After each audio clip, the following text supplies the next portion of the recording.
Acorda, sucupira!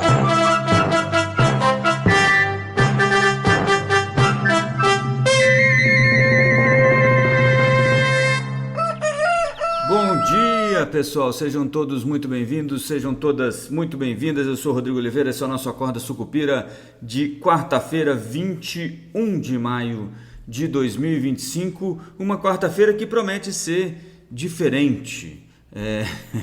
Né? Voltou o trade Sell America, né? Que é venda Estados Unidos.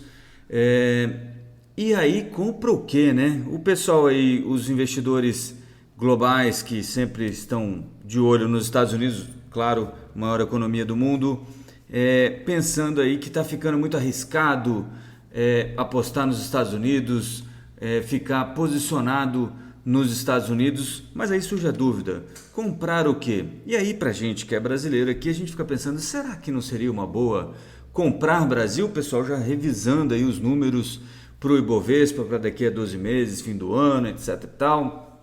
E muita gente alegre. O Ibovespa teve um bom desempenho esse ano, enquanto o S&P está praticamente parado, né? Subiu 0,47 desde o começo do ano. Hoje, os futuros aqui de S&P e Nasdaq apontam para mais um dia de queda, né?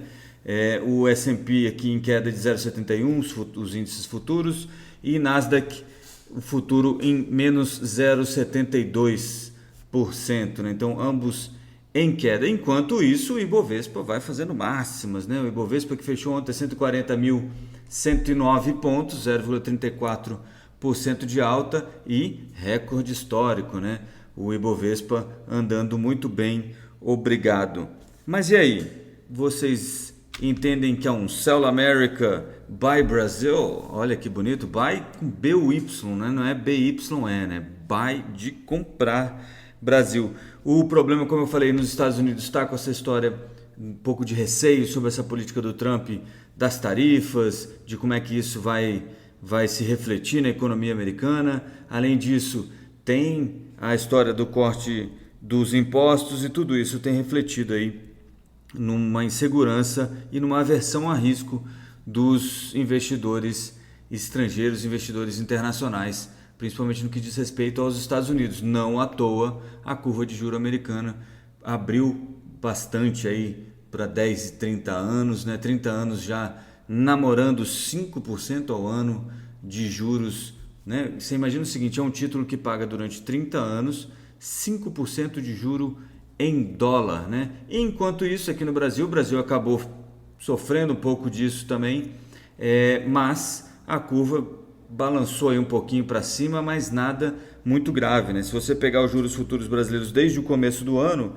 você tem aí para contratos de 2 anos uma queda de 150 bips, né? 1,5 ponto percentual, 3 anos uma queda de 2 pontos percentuais ao ano, né? 5 anos uma queda de 1,70 e 10 anos uma queda de 0,7 ponto percentual. Então, assim, os juros no Brasil estão cedendo, e eu sei que isso parece contraintuitivo quando você ouve, não, mas o Banco Central está dizendo que vai deixar os juros mais altos por mais tempo. Sim, mas e depois disso, o que acontece? E a gente está pensando aqui para 5, 10, né, 8 anos, 3 anos, depois disso, o juro, em tese, deveria cair, né, guardada, né, mantidas as condições normais de temperatura e pressão, o juro deveria cair. É por isso que o juro futuro já começa a se acomodar, e é por isso que há algumas semanas eu estou falando que são os últimos dias, as últimas semanas. Não é para criar aqui uma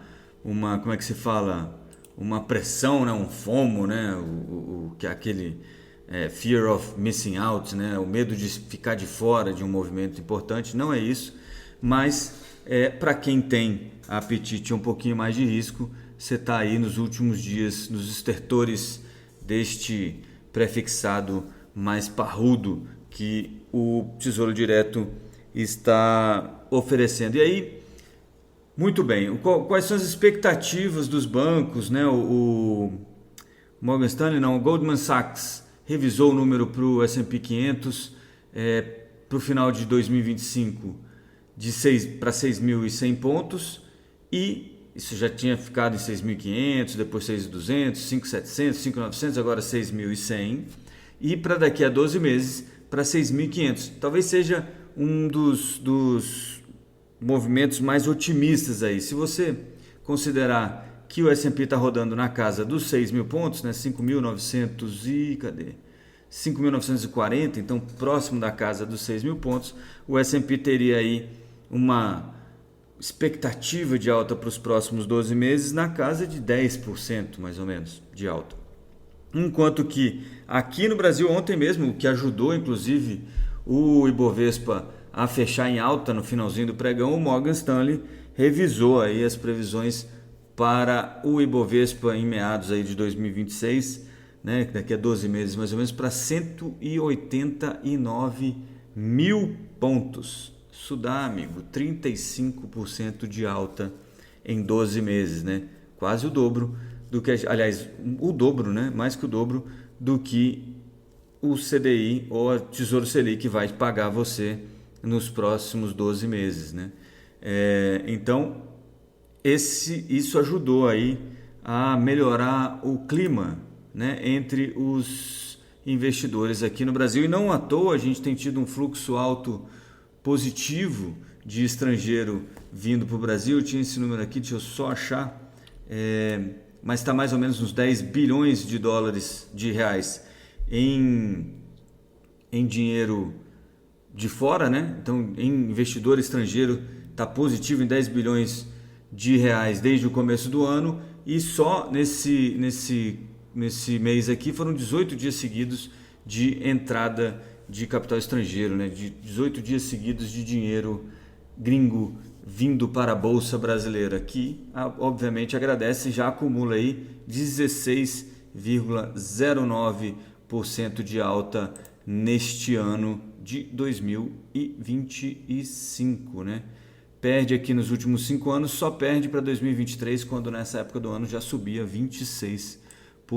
Se você voltar mais aí 10 anos atrás, aí fica atrás de um 2016, 2017, 2019, 2023 é o quinto melhor início de ano dos últimos 10 anos para a Bolsa Brasileira. E muita gente apostando nesses 189 mil pontos aí para meados de 2026. O Banco Safra também olhou para esses números e entende aí 170 mil pontos para o índice de ações brasileiro nos próximos meses, o que daria aí próximo de 20 e poucos por cento de alta para o Ibovespa. Então, assim, pessoal bem otimista, muito mais otimista, mas você diz, mas Rodrigo, e o Brasil, né? Então, como o Trump lá fora também está fazendo das suas com o fiscal, acabou que está nivelando o jogo, né? Mas aqui a gente continua com os nossos receios, né? Quinta-feira sai o relatório o relatório de avaliação bimestral, né, de receitas e despesas, que deve apontar em um contingenciamento, né? O governo deve, aparentemente, segundo a Folha de São Paulo, deve utilizar aí a expectativa de venda de petróleo, né, do leilão de petróleo, para dar como é que se diz? Uma reforçada na receita, para ver se diminui um pouco esse... Aliás, desculpa que eu falei um número errado aqui. 10 bilhões de reais de entrada de capital estrangeiro no mês de maio, tá? Desde o começo do ano é 20 bilhões, só para não deixar aqui o número equivocado. Mas voltando ao nosso assunto, então, o governo deve considerar... Porque é assim, ó, se você já tem um projeto que você coloca na rua dizendo, olha, a gente espera ganhar 20 bilhões de reais com a venda de petróleo nos leilões que vão acontecer durante o ano, você já pode considerar isso como previsão de receita para o orçamento, né, para essa revisão aí, bimestral. Depois, o que acontecer, acontecerá, e aí a gente saberá se o número estava certo ou não. Mesmo assim, o pessoal ainda acha que deve ter aí pelo menos uns 10 bilhões de reais de congelamento, uma parte em função do crescimento das receitas acima do esperado ou do permitido, né, pelo arcabouço fiscal, pelos limites fiscais aí implementados desde 2023, e alguma parte por estar fora da expectativa de limite aí de déficit primário, que é de 31 bilhões de reais para este ano de 2026. Isso de 2025. Isso, obviamente, pode afetar os juros, principalmente, mas não deve mudar a tendência dos juros, que é juro para baixo. E juro para baixo é bolsa para cima. Essa que é a ideia que está por trás disso tudo, obviamente simplificando bastante aqui o que o pessoal está pensando, né? Mas isso com certeza está ajudando.